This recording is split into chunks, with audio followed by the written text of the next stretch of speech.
stocks, bonds, ETFs, straight out of downtown Chicago. This is Zach's Market Edge. Welcome to Zach's Market Edge, the podcast about investing in your life. I'm your host, Tracey Reineck, and this week I'm joined by Jeremy Mullen, the editor of Zach's Counterstrike service. He's been with us before to talk about shorting stocks, but this time we're going to talk about the hottest investment of 2016. Can't believe I'm saying this, but it's gold. Gold is up 20% so far this year for the physical metal, and people are going crazy over it. And I do have to say, I used to be a gold bull, basically. I bought the gold ETF for just the physical gold when it launched in 2004, because there was like all this fears about inflation and, the housing market was going crazy, and I thought it would be a good hedge. And I did hold it for a couple of years after the financial crisis. But then, that started to came off the highs, started to go down. The stock market was rallying like the no business. And I thought, why am I in this? It should be kind of like a hedge on danger. I would be doing better if I was in stocks. So I sold it then. And apparently I was too soon or something, Jeremy. What's the story? What is going on? Why is everyone so crazy about gold now? Yeah, well, there's a couple different reasons now. But, unlike you, I was always pretty bearish. Except the fear trade that we had back in the financial crisis, which, of course, people are scared. People wanted to buy gold. People wanted to protect their assets by putting money into gold instead of stocks or anything else. Besides that fear trade, I always was kind of bearish on it. Okay. So when we topped out almost hitting 2,000, I was actually looking for it to pull back all the way to 800, and we almost got there. We got to 1,000. But now something has fundamentally changed with gold. Yeah. You've changed your tune? Well, for a guy who just doesn't like it, gold is great for that fear trade. People there's a lot of people in India who buy gold just for the use of it. They think it's very valuable. Holds its value. Whenever it dips, they go in there and buy it. But for me, I saw no benefit as an investment unless somebody was going to pay me a higher price for gold. So if I'm going to buy gold at $1,200, I'm hoping it goes up to $1,250. I'm not expecting a dividend. I'm not expecting anything out of that investment. Warren Buffett is one of those guys who doesn't like gold because of that case. It doesn't do anything for you. Right. Just sits there. Right. Well, one of his quotes is, I wrote this down: gold gets dug out of the ground in Africa or someplace. Then we melt it down, dig another hole, bury it again, and pay people to stand around guarding it. It has no utility. Anyone watching from Mars would be scratching their head. So that Buffett said that? Yeah, that's a Buffett quote. Right. So I kind of had the same kind of view as him, but there's something different going on right now. And there is this fear trade going on again.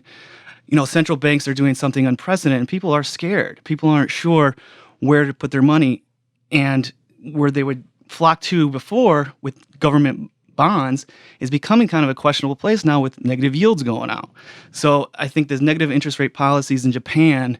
That's really what spurred this movement, this shift into gold earlier in the year. Like, besides the fear trade that we saw in kind of January and February, there's been an extra push. Even with this rally we recently saw since February, gold, it pulled back a little bit, but didn't really do much. And now we're back testing 1,300 again. Okay. I know in 2004, the creation of that first ETF, which was the GLD, it's still around, it's still trading out there. That one created this whole new market and new easy way for investors to get into this area. Because before that, I had to go buy like the bullion. I literally had to go to like the jewelry store, buy some necklaces. Right. I had to buy the coins or Sure. the bars. They were selling the bars. You could go on the internet and buy the bars, but who wants that? Am I going to store them in my closet? No. Right, they could get stolen, right? Right. Yeah. People like GLD because it's just paper, right? They can have access to gold through a paper account. For more sophisticated investors or traders who trade futures, obviously you can buy gold futures. That's a good way to gain exposure as well. Yeah. And then I think a couple years after they launched the GLD and that was kind of successful, then they branched out into the mining stock ETFs, which also, you could always buy the miners just individually, but this encapsulated all of them. And then they've, the last couple of years, taken it even further steps by doing these leveraged ETFs. Right. So now you can basically profit off of the companies that profit off of higher in gold prices. So if you're a gold miner and you're taking gold out of the ground, obviously if gold prices are higher, you're going to make a better profit because your costs are going to remain the same. So the higher gold prices are, the better you're going to do. So there's GDX, which is a gold miner ETF, and that ETF is actually up 65% on the year just because of gold's move this year. Yeah. And then you got these triple leverage like NUGT, what I nicknamed Nugget. Okay, so that's the gold miners triple. That's a triple leverage, I right? have it up over 300% year to date. Okay, I saw in Yahoo Finance they have 200, so we'll have to check into that. But yeah, I mean, double digit, 100%, 200% returns. That's pretty good. Yeah. And then I have JNUG, which is JNUG.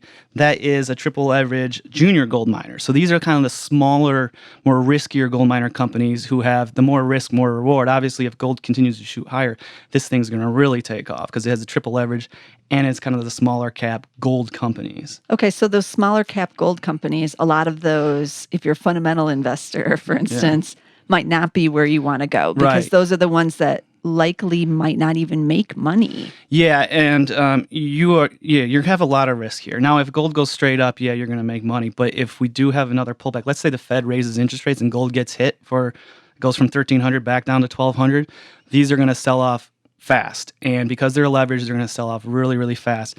So you have to be really careful and know what your risk is. And if you want to just see an example of this, look at what JNUG and NUGT did back in, when the gold had this pullback 2 years ago. Just see what the charts, look at the charts, see what they did. And that's kind of what you're risking if there is another gold pullback. Now, if we get past this 1,300 level, which we've been testing for the third time, and we go up to 1,400, 1,500, these things could really, really take off. Right. More than 200, 300, 400%. You know what? I like to be optimistic. I don't know if I can be that optimistic from here. I think a lot of this trade has happened. Well, that was my next question. Yeah. Like, for people interested in getting into this now, is it too late? Well, I don't think it's too late. I think there could be continuation of this trade, especially if gold can take off past that 1,300 level. You just have to monitor these investments carefully. I would suggest using stops at certain levels. Give yourself some room because it is volatile.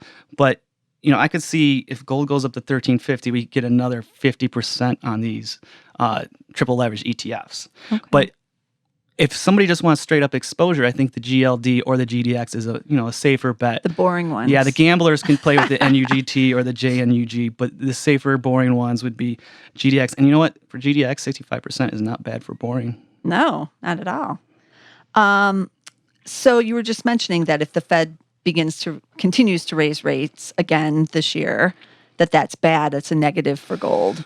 So maybe ahead of all these upcoming couple Fed meetings that we're having, one this month in June and another in July, what if I want to take the opposite side and bet that they are going to raise and that gold could come down? Yeah, so DUST is the opposite. So that's dust, is the opposite of NUGT. So that's a triple leverage short gold. So that short the miners, rather. Okay. So, if the Fed raises rates and the market reacts, now remember last time the Fed raised rate, the market didn't really react. Right. Didn't care. And now we're looking at the 10-year at 1.6. So, something's going on here. But if the Fed did raise rates and rates did go higher, then you're looking at, a gold move that would go down pretty fast, and that would be DUST. You'd want to be in that. That would have a nice uptick, and you might be able to get a nice return on that one. Okay, I see. For anyone who's already betting that gold will be, declining, it's already down like over 90% year to date. Right. So you've got triple. Yeah, and that's what can happen. So if gold goes down like that, just watch out for NUGT because it could have the same kind of move if rates started to skyrocket and gold started to take a hit. And the fundamental move or the fundamental idea behind the Fed raising rates, why would gold go down?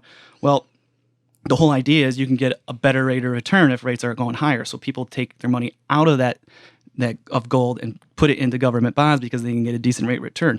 But if they don't raise rates and rates continue to go down, people are going to get scared that the U.S. is heading towards a negative interest rate policy, just like Japan, just like the Eurozone. And then you have to pay governments to hold your money. And why do that when you can just put it into gold? We're in this unprecedented kind of central bank situation. So you got fear working for you, and you don't have to pay the government to hold your money. So sit in gold. Is there anything that we should be worried about with the Brexit with gold? Is that if they leave, I would assume that's another good thing for gold. Yeah, that would be good. That would be the fear trade. Okay. Right. So people will get really, really nervous, and you've seen the VIX in the last week take off. So money would flow into gold, flow into the VIX even more. You think markets might settle down after a while. It'd be interesting to see what the Brexit, how far it would go. This is kind of another unprecedented situation that we don't know how markets might react. But definitely I could see, money really flocking into gold and the VIX, obviously, for safety. So yeah, that'll be interesting to see how it reacts there. I saw that Soros, now that he's back investing and handling his own money and is all bearish and everything, he apparently is buying some of the big gold miners, individual ones. Yeah. What do you think about the miners versus the actual physical gold? Like, if I really believe gold is going to soar here, do I want to even bother with the miners? And I'm not talking about like the triple or something, but just like those two different investments. Because one, you still do have to worry about them actually getting the gold out of the ground and all of that. Sure. And if there is some kind of, let's say, like we have a financial crisis type situation, like those miners will go up to a certain extent. If there's some credit freezes up, how do they get money to do business, that kind of stuff. So, the miners can only go so high, in my opinion, on that fear trade. Now, if there's an actual fundamental thing going on with these negative interest rates, they could be profitable over many, many years. So maybe that's what Soros is going for. But, the basic gold trade, I think, is fine enough, and you don't have to get too fancy there. Okay, unless you're willing to take those big gambles on those triple leverage ETFs. Yeah, so like the GLD type of thing. Right, exactly. Okay, and what if I am interested in getting into this kind of trade? I used to see these articles where a lot of financial advisors would always say like, oh, only keep a small percentage of your portfolio in that. Is that kind of where you're at too, even though you're more bullish on it? I think it would be a little scary for people to be running out and putting, huge chunks of their portfolio into these things. Yeah. Long term, since how I kind of explained my whole bearish thing on gold, long term, I'm still kind of hesitant to have it part of a long-term portfolio. I don't think it's a big deal to have 5 or 10%. I wouldn't want to have more than that. But as far as a trade, Right. I'm very comfortable getting long gold. And, I just, me being a trader, I kind of always want to honor my stops and not let that run against me, Yeah. So. What about silver in this instance? It's rising too, but Right. It's kind of like I always called it the poor stepbrother of gold. Yeah. They're going to run together. And, silver is interesting. It'll get hot too. Yeah. I don't know if it's going to have as much of an impact in this whole fundamental thing I've been talking about with negative interest rates. I think it'll run hand in hand with gold. But I think gold is really where you want to be in this case, because people are going to look at like gold as a store of value instead more than anything else. Right. Yeah. Silver also has that industrial use component too. It's a little different. Right. More of an industrial. Gold is too a little bit, Yeah. but more so silver. So there's more of a supply and demand type of issue. So if you're looking at the economic part of it, if there was some kind of big collapse because of the Brexit or whatever, Asia or whatever, maybe silver's the economic part of it doesn't do as well. So that because the demand obviously wouldn't be there.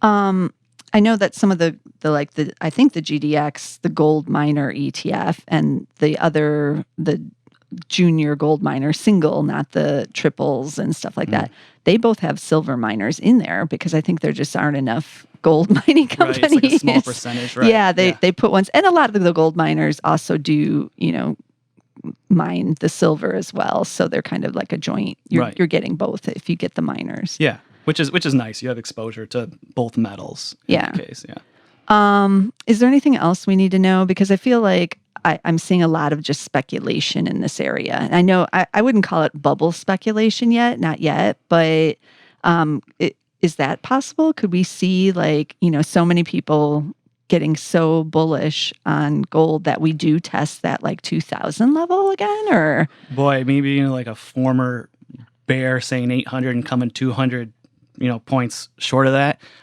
It's hard for me to say 2000. I think this is a temporary bullish run up that could see maybe 1500.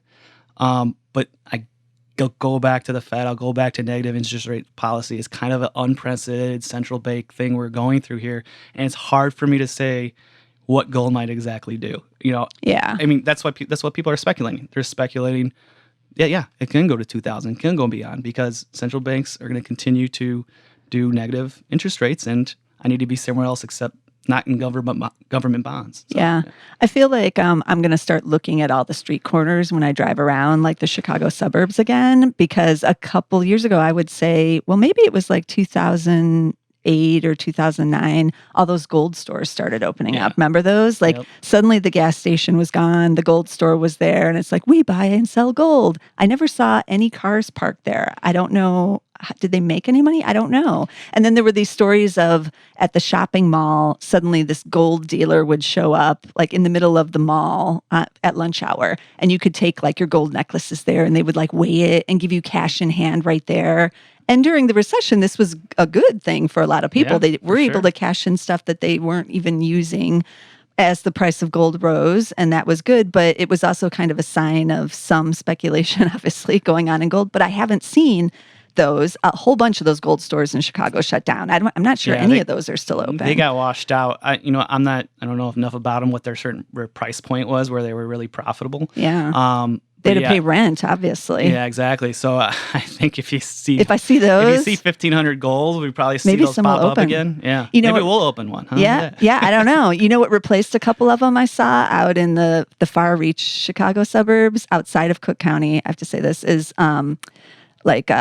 tobacco, because as soon as you cross over into the other county, the taxes go down. So everybody drives out there to get the cigarettes and other tobacco products. Right. And so the gold places out there, some of them were replaced by tobacco. So, I mean, if I see the gold come back, or maybe they'll do like a combo thing, like you can get both things, then I'm going to get worried. But for right now, it doesn't seem like we're seeing those kinds of speculations. Yeah, I think, just pay attention to the Fed, what they do, pay attention to rates, like the 10-year note, watch what it does. And as long as that doesn't start ripping up ferociously, I think gold is the place you want to be. Okay. I think I'm still dubious. I guess I'm bearish now. That would be my take. Wow. Yeah. I mean, I used to be, like I said, like the bull, but now not so much. Still sitting on the sidelines. But if you are interested in anything that we just discussed, I'm going to run through the tickers again, just in case you missed some of them. So there is the GLD, that's the basic gold, physical gold ETF, obviously GLD. And then you have the gold miners ETF, that's GDX. We talked about the triples, the Nougat NUGT, and the JNUG. And then we also talked about the triple bear, the DUST. And if you're interested in the silver, you can go for just the basic physical silver one is SLV. That's the similar to one as the GLD. Oh, you have something else? Yeah, one more thing. I just wanted to go over the 10-year rates of a couple of countries. Okay. U.S. is 1.6 about today. Japan is negative 0.155. Germany is just turned negative 0.005. Switzerland negative 0.486. So this is kind of the reason why people are flocking into gold. They don't want to pay these rates, these negative rates. Right. Yeah. So they're willing to buy the thing that has to have the armed guards and all of that. Yep. Maybe you know what? Maybe I should be looking to see if Berkshire Hathaway starts buying some gold. Then I'll get real scared. Yeah. If Buffett starts buying, there's trouble. Then that's bad. Okay. So if you want to read more about gold, there are some articles, actually some really good ETF articles. I'll link to them in the article about this podcast as well. But you can find those on Zacks.com. If you put some of these tickers in, you'll see some real good articles talking about which ETFs you might want to buy for gold. And as well as Jeremy's other articles are all on Zacks.com. And you can listen to our other podcasts on Zacks.com again, of course, and on SoundCloud and iTunes. And be sure to check out the other podcasts if you're interested in shorting stocks that Jeremy and I did earlier this year. That's real good. It is, of course, just called How to Short Stocks. So check that one out as well. So until next time, this is Tracy.